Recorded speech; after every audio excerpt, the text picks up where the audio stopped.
Uh, Sometimes you just can't show up, sickness happens.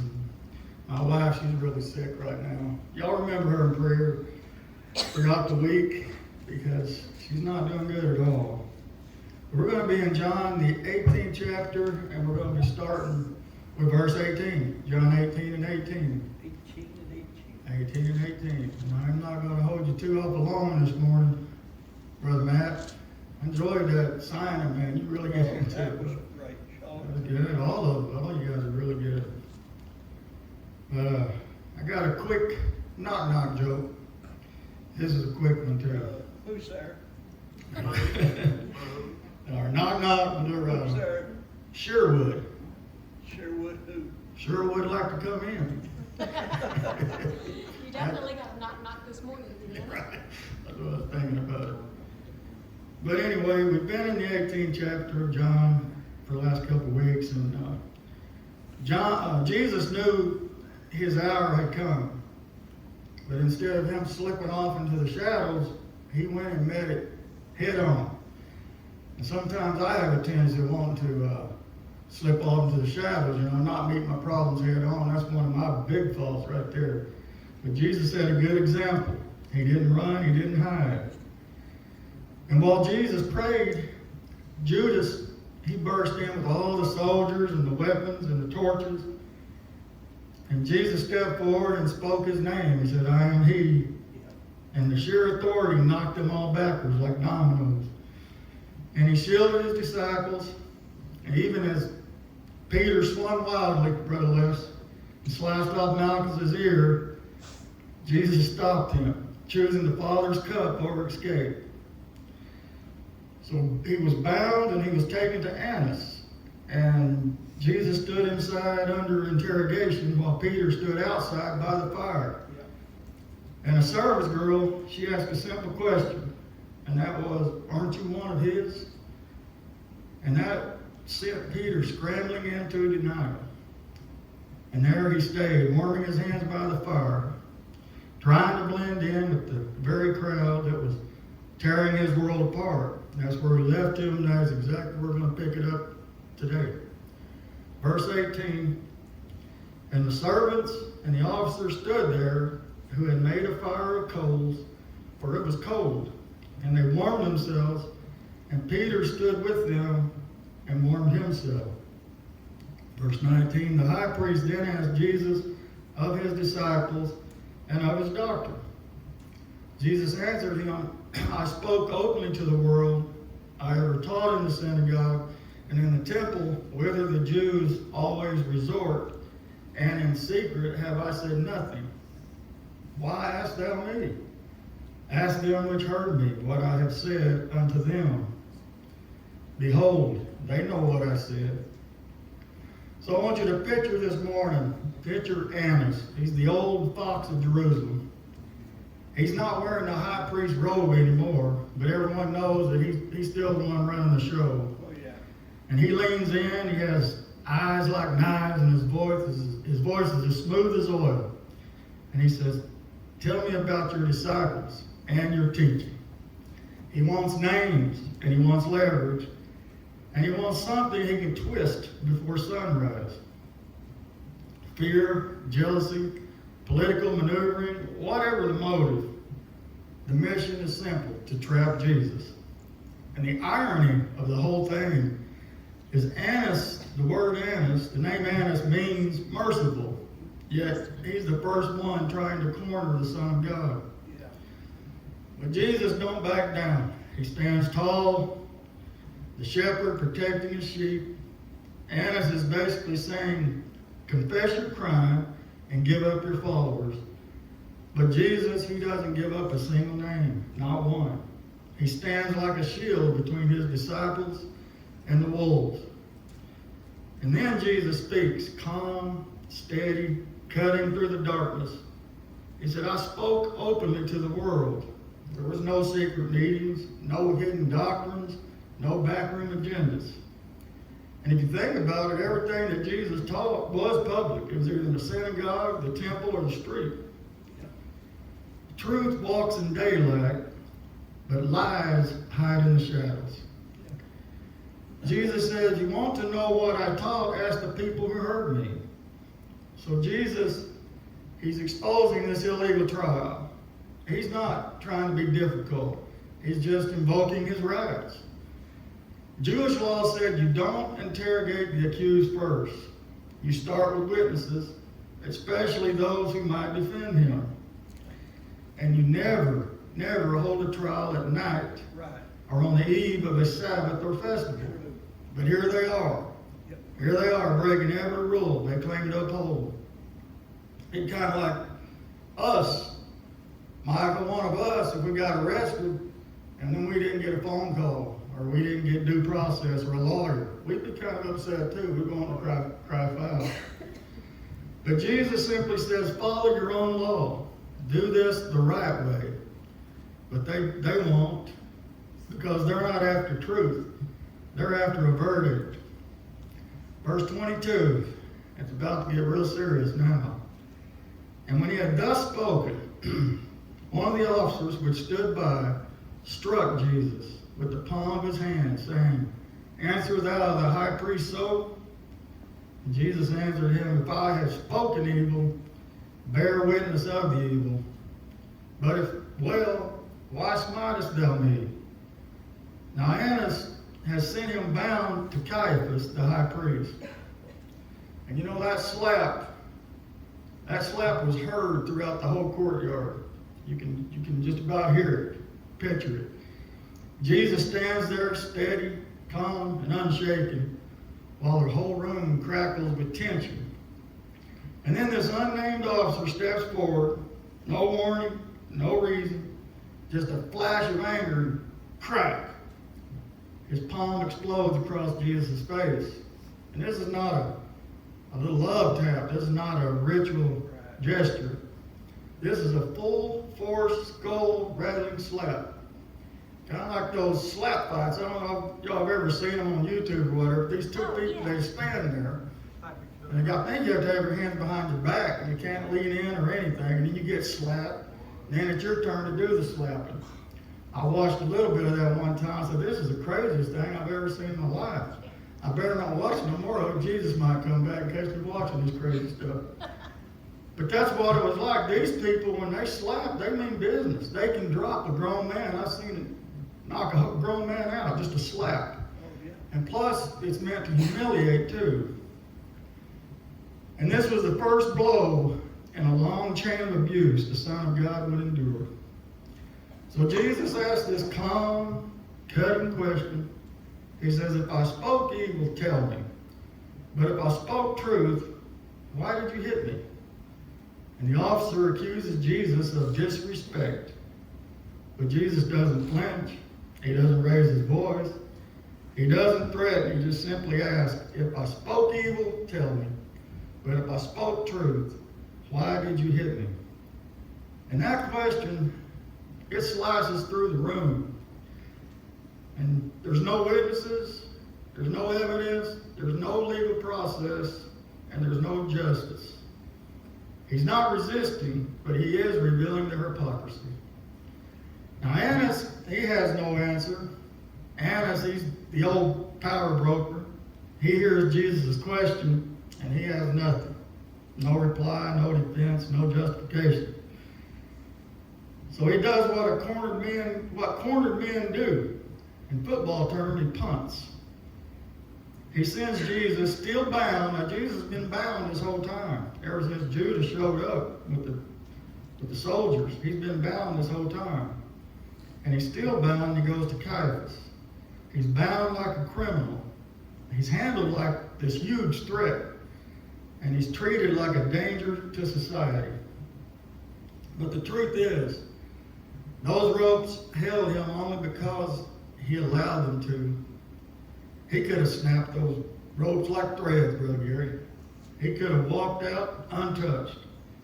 But he stayed and he submitted and he followed the Father's plan step by step. So the officer's hand struck Jesus' cheek, but Jesus' words struck every conscience of those within earshot. Verse 25, and Simon Peter stood and warmed himself. I think Peter was starting to get a little bit worried now. They said, therefore unto him, art not thou also one of his disciples? He denied it and said, I am not. Verse 26, one of the servants of the high priest, being his kinsman, whose ear Peter cut off, said, did not I see thee in the garden with him? Peter then denied again, and immediately the cock crew. So Peter stays close, but he's not too close. You can picture Peter down there around that burn barrel in the courtyard. And he's close enough to see Jesus up in whatever room Jesus might have been in. But he's close enough to see him. Luke said that Jesus could see Peter, so Peter could see Jesus. Yeah. And he's close enough to hear the shouts. He's close enough to feel danger rising in the air.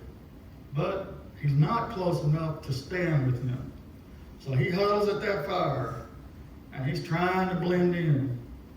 But that same fire that's warming up his hands is lighting up his face. So the moment definitely must have hit Peter like a shockwave. This is real. This is violent. This could happen to me. Because it was, before they had seen Jesus in all kinds of scrapes with the law, with the Sadducees and all these people. They had seen Jesus in a lot of trouble, but they had never seen it come to fisticuffs before. So Peter's heart's pounding and his courage is wobbling. His instincts scream to run. So Peter is in a classic fight or flight moment, and he chooses to hide. Then comes the second denial. Someone at the fire turns toward him. And they say, you're not also one of his disciples, are you? And that word also stings. They already know John is one of the disciples. They already know John is. But they're connecting the dots. And Peter knows it too. He doesn't want to be recognized. He doesn't want to be next. So he fires back fast. I am not. There goes another crack in the wall of courage. And then comes the third accusation. And then it gets worse. A man steps forward, a servant of the high priest, a relative of Malchus, the man whose ear Peter sliced off. And this man isn't guessing. He isn't unsure. He isn't asking politely. He says to Peter, did I not see you in the garden with him? And that I is loaded. I saw you myself. I remember your face. I know exactly who you are. And the firelight makes Peter unmistakable. So then comes the third denial. And this is where Peter panics a little bit. Matthew says he begins to curse and to swear. He's calling down vows on himself to sound believable. He's desperate. He's unraveling. And he's trying to save his own skin. His faith, it hasn't vanished, but his courage has collapsed. And with that, he denies Jesus a third time. And then it happens. A sound slices through the night. The rooster crows. Exactly as Jesus said, the rooster shall not crow till you have denied me 3 times.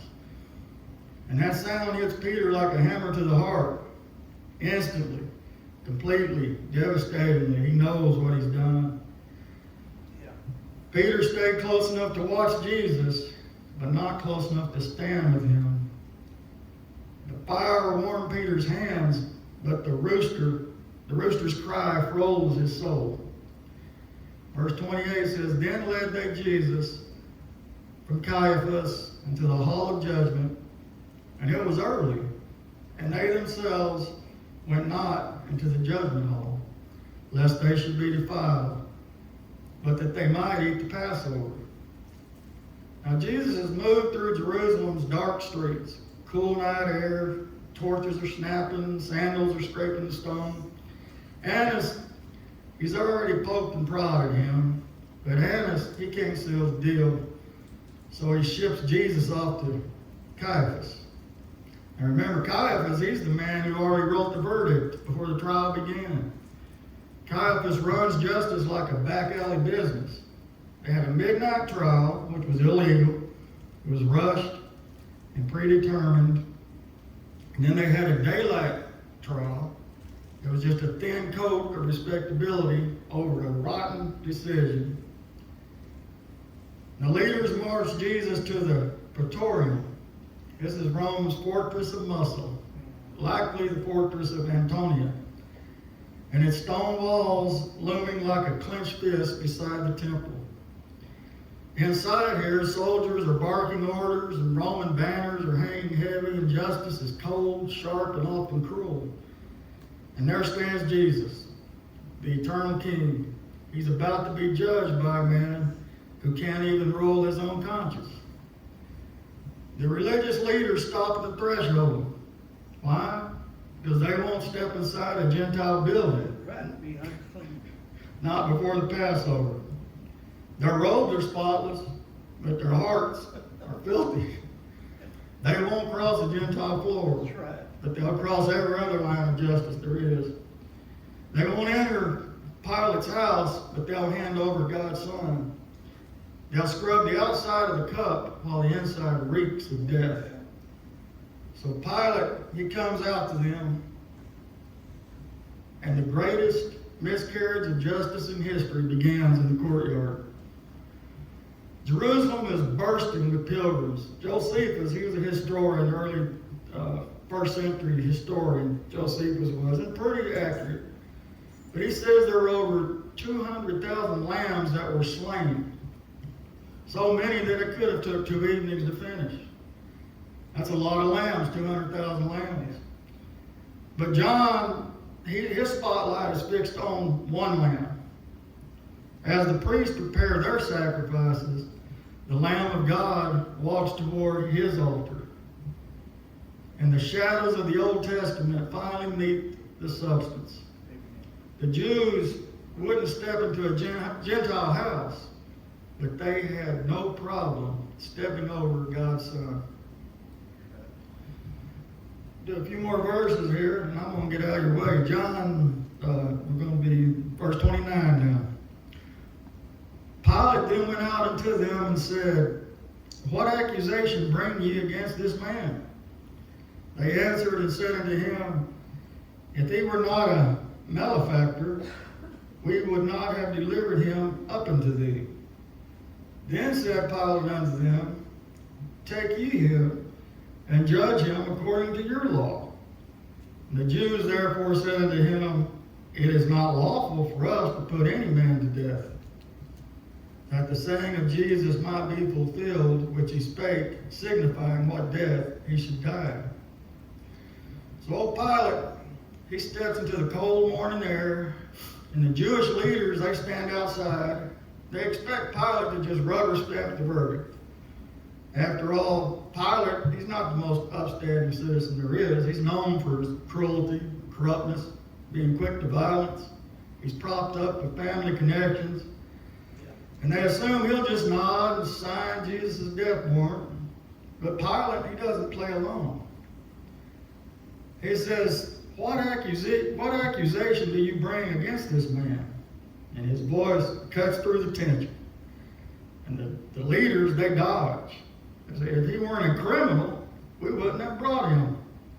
Translation is, we already decided he's guilty, just kill him. But Pilate, he pushes back a little. He said, then judge him yourselves. And they can't, or rather they won't. The real charges finally spill out. You got to have something. They're pressed harder, so they shift tactics a little bit. Now the accusations sound more political, the kind Rome cares about. Oh, he stirs up trouble. He forbids people to pay taxes. He claims to be a king. And they're crafting a narrative. And they want to make Jesus look like a threat to Caesar. The real reason they need Pilate, though, is because, and this is what they say, it is not lawful for us to put anyone to death, they finally admit. Yeah. And there it is. They want Jesus dead, officially, publicly, and legally. And Rome alone can authorize an execution. And how does Rome perform their executions? Crucifixion. And that's what they wanted. But why did crucifixion matter to the Jews? It wasn't random. It was strategic. Number one, it was public shame. They wanted Jesus humiliated before the nation. Now, if you go back to the book of Deuteronomy in the 21st chapter, it says, anyone hung on a tree is accursed of God. And they wanted the crowds to see Jesus cursed. And they wanted Rome to take the blame. They wanted their cake and eat it too, didn't they? But heaven was moving the pieces. Their demand for crucifixion unknowingly fulfilled Jesus' own prophecy. Remember, earlier in the book of John, he says, if I be lifted up from the earth, I will draw all men unto me. Not stoned, not stabbed, but lifted up. And the Passover lamb would die exactly as foretold. Not by Jewish stones, because the Jews would stone people from time to time, but by Roman nails.